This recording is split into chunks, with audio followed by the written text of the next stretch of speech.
Hej, det er Anders fra QSB, og det her er en trick tip på backside board slide. For at lave et backside board slide på et rail, så skal du kunne lave en frontside 180, og du skal også gerne lige kunne lave en backside board slide på en box. På en box, der gør det nemmere, fordi at din hjul det rammer overfladen, så du ikke kan vippe forlæns forover, så du kan på rail.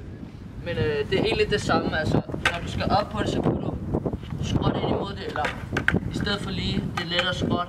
Så har lavet en frontside 180 op på rail, og så har fundet midtpunktet på boardet, så du ikke falder forlæns og baglæns forover. Ja. Så når du slider hen ud i enden, så kan du sådan skubbe det, ligesom du skal lave en slags power slide eller noget, men så kan du skubbe det sådan ud, så du lander, og hvis du skubber det den anden vej, så lander du i fakie. Og det er egentlig et backside board slide.